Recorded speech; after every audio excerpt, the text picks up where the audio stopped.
All right, we're recording. Ready? Yep. In three, two, one.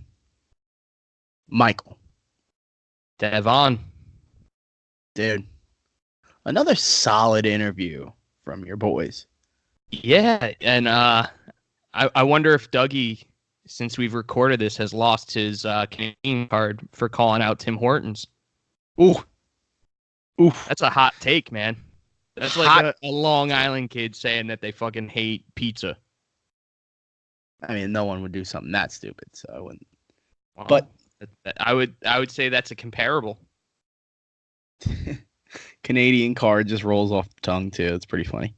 Um, yeah, I mean, just another band that is hitting stride right now. I think their sound's awesome. Yeah, they're just kind of everything that I like right now. Well, and that grayscale tour is gonna do wonders for them.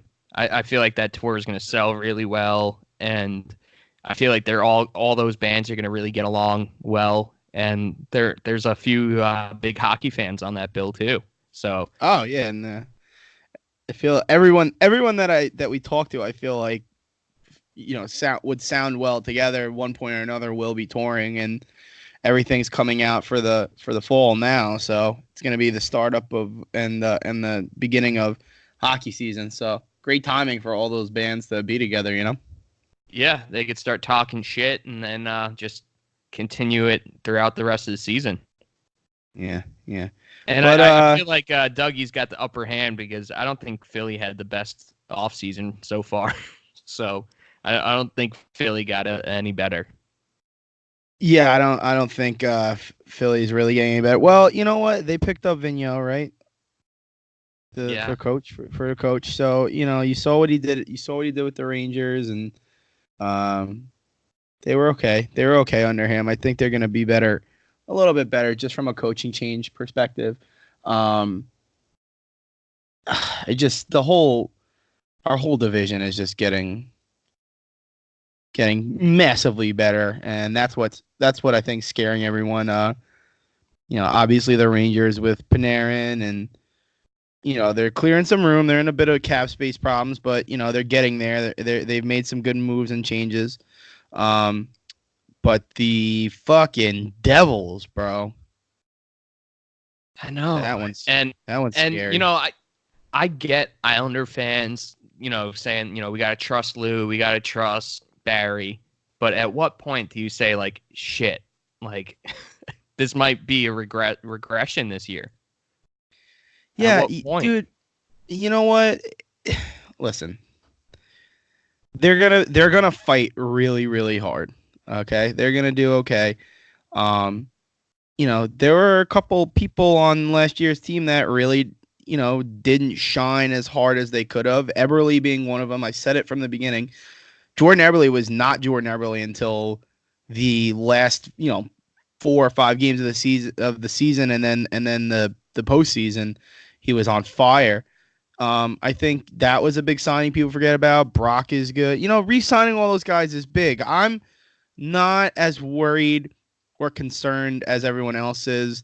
Um, how many monstrous off seasons have teams in every single sport had that did not translate to instant success? Like the Phillies are going through it right now in baseball. Like everyone thought, oh, Bryce Harper and all these names and arms and all this, and they're not beating the Braves, and the Braves are relatively the same team as last year. A couple moves here or there. So listen, I know it's it, early. it It's definitely early. I I think our biggest struggle though is offense, and then you see the Devils picking up Gusev from the KHL, and you got to think like why didn't we go after him? I'm no NHL scout, bud, but No, me either. Definitely not. I've seen that guy's highlight reel. It's really nothing to shout about. Like a lot of his goals are just like cross ice passes, wide open net. You know what I mean?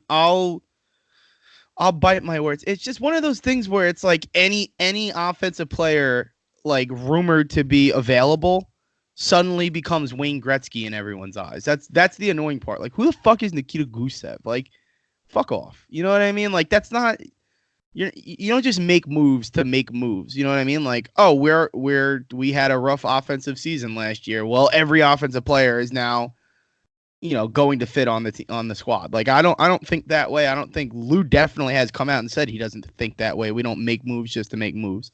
So, I'm not totally worried. I mean the power play is really the only thing. The power play is what killed us. Oh, it was god awful all year, and Yeah.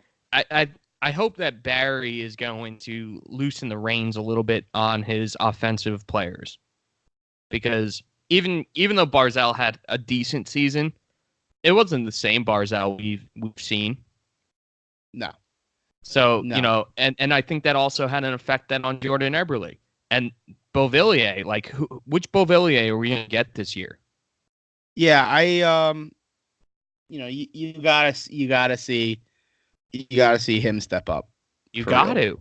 I love Bo. Bo's one of my favorite players on the team. I love him, but he's got to show up. He's got to be out there more. And it may just be something where uh he can only focus on one thing. And last year that was being a better defensive player. You know what I mean? I don't know. Well, I think I that's don't what know. everyone's focus was.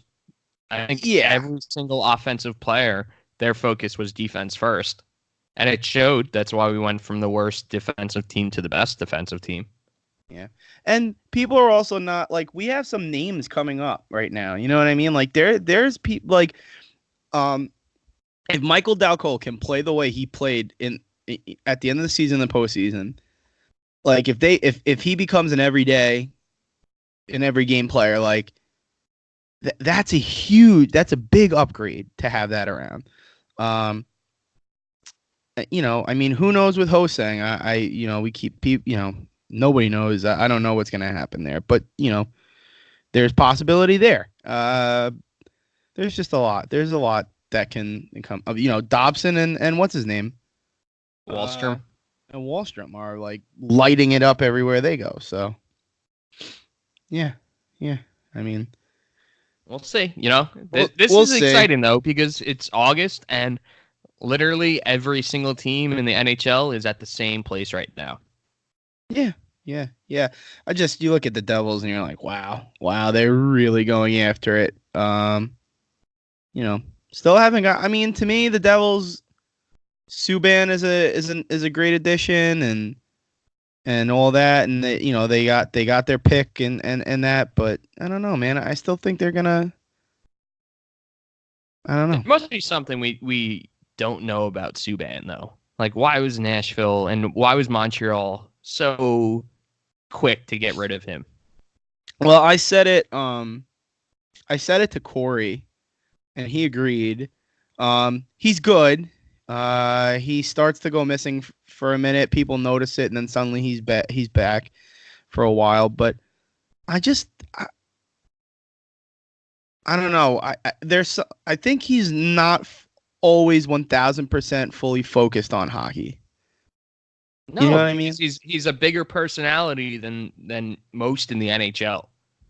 And then he's dating like A-listers, like Lindsey Vaughn's a Olympic athlete.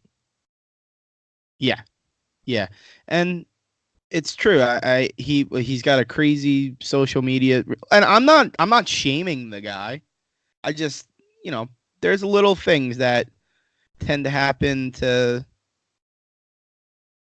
to pop up, or when you have a player with that type of personality, and that's I don't know, tough to stay focused. I feel like a comparable would be like a Cam Newton. Like, correct. Yeah. Here in Carolina, a lot of the interviews that Cam has, I'm like, that could be a PK Subban interview. Yeah. And it's I'm not shaming like I said, I'm not shaming the guy for having personality. You love it. You love entertaining. And then you have the complete opposite, and you have John Tavares, who's the worst personality in the sport. Right. Yeah, but He's a winner, man. He kills it. So I don't Aren't know. these Yeah, two you're like right. really good friends too? How do What they get along? what's up?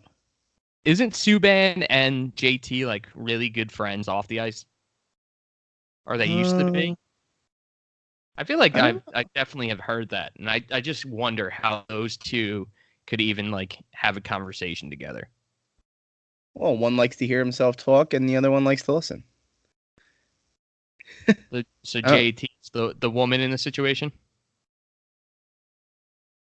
what do you mean, the woman? the listener. To just Well, listen to. it's true. That I'm not going to approach that because that feels a bit sexist, and I'm not sure if you're aware of the year. It's 2019. You can't be insinuating certain gender stereotypes. So That's I'm true. going to back away from that one. Thank you for putting the podcast in hot water, Michael. Ah, Killing all it. right, man. So, what you got going on? We got a few weeks before things are gonna get really crazy. So, what do you got planned these last few weeks of summer? Yeah. I just got my racing thing with the fire department mostly. And some big moves and changes with Yes Men that I'll talk about when we get there. Right now, we're planning on getting to those moves and changes, so you'll be updated more when it comes, but it's gonna blow your mind. And yeah, man. Other than that, we got a few shows coming up. Got the Motion City show that I talked about. That's a ways away, but they just free throw. Speaking of free throw, just announced that they're going to be in Newfound Glory. They're going to be at the Paramount. Shout out Brian Byrne. And there's got to be another show. There's another show in there somewhere. I'll find it. I don't know. I'll forget it. But other than that, man, that's that. What about you? Um, I think Silverstein's actually in town either tomorrow or the next day. Maybe I'll check that out. Haven't I don't actually think I've ever seen Silverstein live, not even at a Ah, festival. So maybe I'll check that out. Then the sophomore slump fest that Barons is actually playing in Durham in September. They're having like a one-off date in Charlotte the next day, and front side with our boy Walter Stanley. They're playing, so I'll probably go oh, check that Walt. out. Yeah. So I'll check Nice. out little front side and the tail end of that festival, and then other than that, I think that's the only show that I have planned coming up. Um, just trying to get the ticket prices from the Hurricanes so I can get that out to people. So because October is going to be here before you know it, so I want to give people enough time to get their tickets. And like I said, it was kind of personal the game 4 that we went to in the playoffs. So I just kind of want to embarrass Hurricane fans a little bit. It's true. It's true. We got to get back after them. We can't make them feel safe. And it's also the first away game of the season, which is pretty dope. Is it? Yes, it is. All right. You've definitely studied the schedule a little closer than I have. So that's sweet. First away Yeah, game, and they'll get a nice little hero's welcome. as they should, as they've be grown accustomed to. But yeah. And we'll have some characters over there for that one. Yeah, I'm excited. And Justin from the Raleigh group, he's getting decals and koozies. So the Raleigh group is going to be taken care of. And I'm doing some cool merch things over here in Charlotte. So we'll be definitely ready and looking good for that October game. Always. Um, yeah, man. So let's close it out, and we'll double back soon. All right, man. All right. Enjoy being on land, and are you booking a new cruise coming up, or are you one and done? No, not one and done, but we got a while. Yeah, We got a while. I hear that. All right, man. I'll All talk right, to you, man. Peace be with you. and also with you.